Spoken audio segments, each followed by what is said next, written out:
What's up, world? I'm Cameron McKinney, and this is Pop Culture Spotlight, a podcast about the movie Joker Folie. Here's a quick synopsis. After his killing spree, which included a murder on live television, Arthur Fleck is in Arkham Asylum, about to be put on trial, where he meets and falls for Lee, a patient at Arkham Hospital. The film stars Joaquin Phoenix, Lady Gaga, Brendan Gleeson, Catherine Keener, Harry Lotley, Steve Coogan, and Zazie Beetz. Standout performances. Joaquin Phoenix is viewed as one of the best actors of his generation, if not of all time. Yet a lot of people are down on the Oscar winner lately, and it started with the response to his performance in Ridley Scott's Napoleon. I thought he did good work in that movie, and I mean many people felt differently. And then right before Joker Folie was released, it was announced that Phoenix at the last second left a movie that was supposed to be directed by Todd, which Phoenix helped orchestrate. I get it. If you're a movie fan, you want to see him work with Todd, but the only people who have any right to be upset by the situation should be the people involved in the project. We may never know why Joaquin Phoenix quit that project, but actors quit movies all the time, usually with it dealing with scheduling issues. I'm not changing my views on Joaquin Phoenix as an actor because he quit a movie, even if it's one I wanted to see him in. That gets me to my take on his second time playing Arthur Fleck, aka the Joker. Phoenix is just as good in this movie as he was in the original. I don't get the backlash to this performance. He was given an Oscar. I thought very highly of him as an actor going into this movie and still think very highly of him. He's an actor who, if he's in a movie, I will watch said movie. Joker Folie is the first sequel for Phoenix in his career. Phoenix's next film is Eddington, which is his second movie with writer-director Ari Aster, the first being Beau is Afraid, a brilliant film in my opinion. Eddington co-stars Emma Stone, Austin Butler, and Pedro Pascal.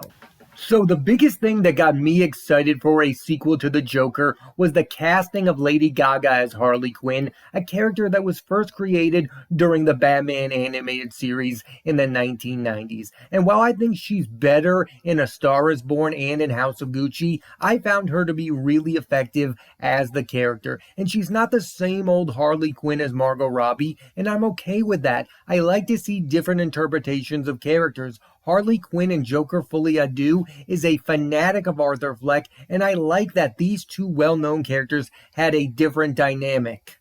Writer-director Todd Phillips is an interesting figure. The filmmaker began making comedies, Road Trip, Old School, Starsky and Hutch, and then made one of the most popular comedies of all time, The Hangover. I've talked about this before, but there are a bunch of directors who started making comedies and now make different kinds of movies, and they include Adam McKay, Jay Roach, and Phillips, who before Joker made War Dogs, a film I really liked, with Miles Teller and Jonah Hill. The first Joker was the biggest critical and financial success of his career. Phillips got 3 Oscar nominations for Best Director, Best Picture, and Best Adapted Screenplay. His only nomination before that was for being one of the writers of Borat. I give Todd Phillips a lot of credit for what he's done with the 2 Joker movies. He's using an established character to tell new stories. So there's no sugarcoating it. Joker Folie is one of the most hated films of 2024, and I have a few theories as to why that is. Number 1, it's not the Joker movie that people wanted. People want to see this version played by Joaquin to become the crown prince of crime. And these movies are not interested in that at all. The other thing that has so many angry is the musical aspect of the movie, which I admit I did not love and does hold the movie back from being great, but I didn't find the singing to be bad. Too many people just have issues with movie musicals, and this movie is a victim of that. So as you can tell, I'm kind of dumbfounded by the criticism towards this movie. I don't agree with people calling it dull. For the record, I don't think Joker Folie is a great movie. It's good. The first Joker is far better, but there are moments where it does reach the same heights as the first film. My favorite scene in the first Joker is the talk show scene between Phoenix and and Robert De Niro. And there's a scene in Folie where Phoenix is being interviewed in Arkham Asylum by a reporter played by Steve Coogan. It's the best scene of this movie and features the best musical moment of the film as well. Let's now get into the trial aspect of this movie. People have negatively compared it to the season finale of the sitcom Seinfeld, where all the characters came back, and I see the comparisons. Zazie Betts and Leigh Gill are brought back from the original, once again playing Sophie and Gary respectively. Here's my defense of that. The movie is clearly interested in looking back at the damage caused by Arthur way more than making him go on another crime spree. Again, this is just a case of them not making the Joker movie you want them to make. People want to see a fun Joker movie, while Todd Phillips wants to make a film that is a character study of a massively flawed man. Do think it's interesting to look back at the reception of the original Joker movie, because there were some people who were calling it a ripoff of the Scorsese movies of the 1970s, and some people did not think that the Joker movie was very deep at all. But what that movie had was popularity on its side as well. It was a big hit, and many people, including myself, were fans of it. This movie does not have as many supporters. So it doesn't have fans on its side, and it also doesn't have the critics on its side as well. There's not many people defending this movie, but one of them is one of the best directors, Quentin Tarantino, who is a fan of Joker Folie and praised Todd Phillips, saying on the Bret Easton Ellis podcast, quote, "The Joker directed the movie, the entire concept, even him spending the studio's money. He's spending it like the Joker would, spend it all right. And then his big surprise gift, haha, the Jack in the Box, where he offers you his hand for a handshake and you get a buzzer with 10,000 volts shooting you. Is the comic book geeks. He's saying bleep you to all of them. He's saying bleep you to the movie audience. He's saying bleep you to Hollywood. He's saying bleep you to anybody who owns any stock at DC and Warner Brothers. And Todd Phillips is the Joker. Un film de Joker. All right is what it is. He is the Joker." End quote. Tarantino then compared the movie to 1994's Natural Born Killers, a movie he co-wrote and was one of his early screenplays, telling Ellis, quote, "As much as the first one was indebted to Taxi Driver, this seems pretty bleeping indebted to Natural Born Killers, which I wrote. That's the Natural Born Killers I would have dreamed of seeing," end quote. So a response like that has me wondering if the reputation for this movie, Joker Folie will grow over time. Another way to look at it is, it can really only go up from here. It's got to be on the list of the most despised sequels of all time. I think there was real anticipation for this movie because it was going to pair Joaquin Phoenix with Lady Gaga. People thought Lady Gaga playing Harley Quinn was like giving her the role of a lifetime. And I don't think it lived up to that hype, and there lies another problem.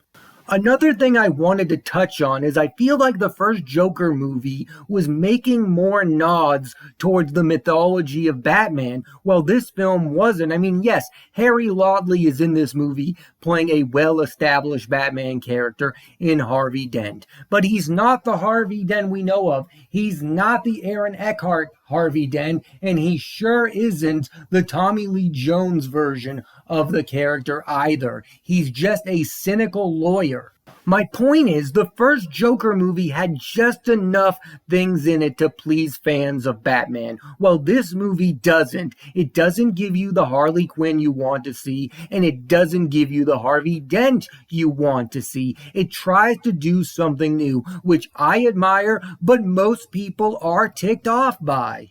Box office. The first Joker movie made over $1 billion and is, as of right now, the second highest grossing R-rated film ever, behind only Deadpool and Wolverine. And I thought Joker Folie was a sure hit, but the bad word of mouth has clearly had a massive impact. As of this recording, the movie has made $204 million, which is only a little bit more than its $200 million budget. I also think it's worth noting the first Joker only cost $55 million. The scale of this film is much bigger. Joker Folie has almost hit every cliche a sequel to a movie can. Fans and critics say it's a far lesser movie than the original, and it cost a lot more money to make. What I don't think the movie is getting enough credit for is trying to be different. Like, it's trying to be very different from the original film. We've all seen sequels where they just try to do the same thing over and over again. Oh, we're going to give you what you liked about the original film. And Joker Folie is not doing that. It's trying to break new ground with this character. Joaquin Phoenix is trying to give a different performance than the one he gives in the original. There are things about this movie that I find to be successful and other things I don't. I think what this really comes down to is at some point when it comes to the Joker, we just want to see him in a movie where he goes up against Batman. I mean, how many solo Joker movies were we really going to get where people weren't going to be like, well, you know what I really wanted? I just want to see Batman face the Joker. I don't want all of this backstory. I don't want this movie musical. I don't care about this character unless he's with that other character. And that has to play a factor in all of this, where we're all just like,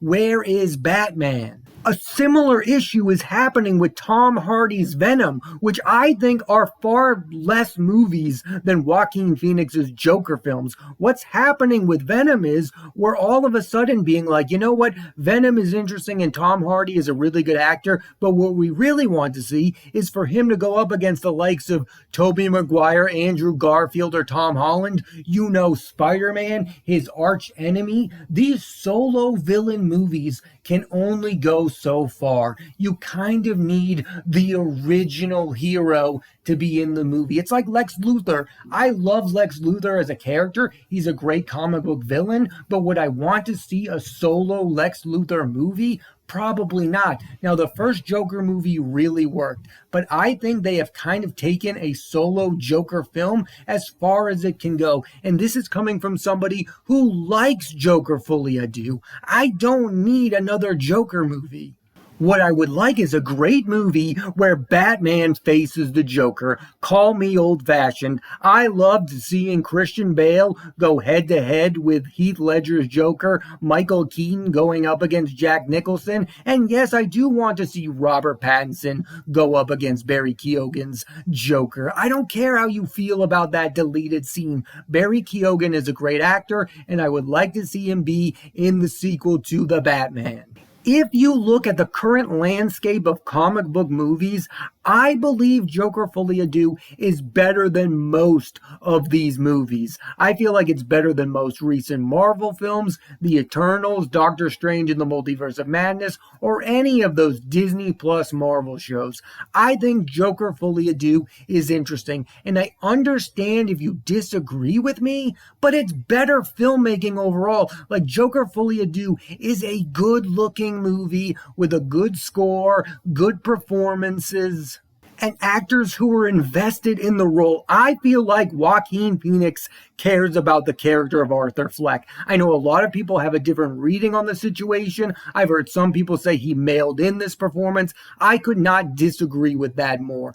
I feel like Joaquin Phoenix is empathetic towards this character, and he brings that to the screen. Oscar chances. So the only reason I'm even bringing up the Oscars is because the first movie got a lot of love from the Academy. Joaquin Phoenix won Best Actor, of course. Phillips was nominated, and altogether the film received 11 nominations, including Best Picture, and Joker Folie is probably not going to get a single major nomination. Joaquin Phoenix is not going to be nominated for this performance. I came into this movie thinking that this was going to be the film that got Lady Gaga her first Oscar win. That's not going to happen. I will say this, I don't believe that she was good enough to get an Oscar nomination for this performance. I was just buying into the hype because she wasn't nominated for House of Gucci, because she should have won for A Star Is Born. I just believed that she was going to do something so amazing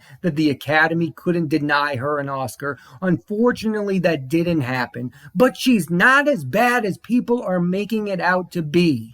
In fact, she's very good in the movie and holds her own against Joaquin Phoenix. She is equally compelling to someone who I believe is one of the best actors alive. I am still super invested in the acting career of Lady Gaga and want to see what she does moving forward. I want her to continue to work with directors like Todd Phillips, like Ridley Scott, and like Bradley Cooper. Another thing that baffles me about the response to this movie is a lot of people asking the question, why did these people make a sequel to Joker? Well, duh, Joaquin Phoenix got everything he ever wanted from that movie. He got to be in a super popular film and was also given a huge trophy for it and probably got a massive payday to be in the sequel film. And Todd Phillips the same. I mean, Todd Phillips is a guy who usually makes hit movies that don't get Oscar recognition, and for the first time he got that. So yeah, he's gonna want to come back for a sequel to a movie that made over $1 billion. We live in a world with franchise filmmaking. When a movie makes that much money, people are going to want to make a sequel to it, and so are the actors, directors, and writers involved. I can't blame them for wanting to make a sequel to Joker. And again, I don't think they made a bad sequel to Joker. Is it as good as I wanted it to be? No, like I said, I wanted this to be a movie where I walked away going, Joaquin Phoenix is the best actor on planet Earth, and Lady Gaga is the best actress on planet Earth. Now, I still think very highly of both of those individuals, but I didn't have that feeling. But I am intrigued by the movie. The movie still has me thinking, and that says something about it.